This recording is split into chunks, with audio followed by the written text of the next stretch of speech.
Is it right here?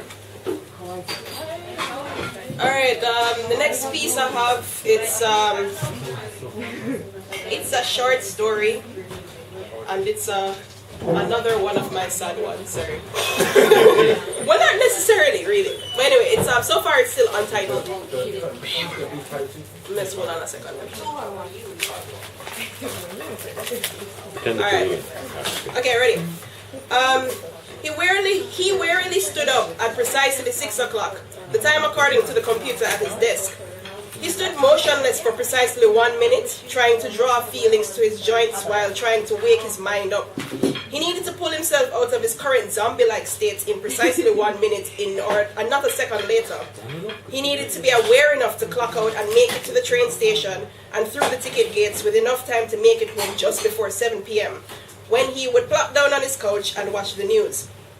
This had been his life since moving to the city 2 years ago.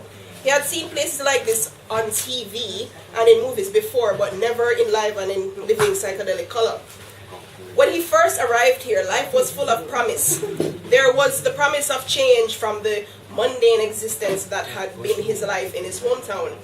There was a promise of financial stability, the point his previous company had seduced him with, and so many others like him when he was recruited back home.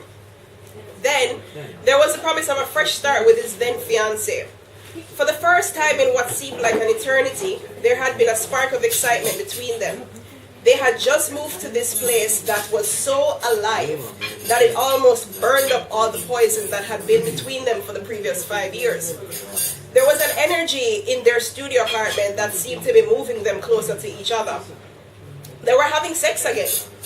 It wasn't mind-blowingly spectacular, but it was regular and good.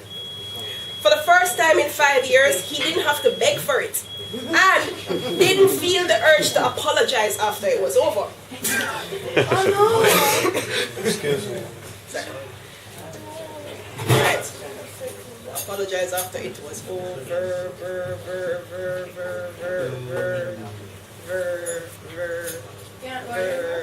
For him, the best thing about the move was they were talking to each other. Talking about a future together rather than about how she thought he was holding her back. Talking in hushed, intimate tones instead of screaming obscenities and the lowest of insults. He felt that everything was coming back together and he could finally breathe normally again. That is until last month. Last month, he discovered something that for him was so intolerable that he just couldn't give in to the inner voice that urged him to keep the peace by remaining silent. He could not remain silent.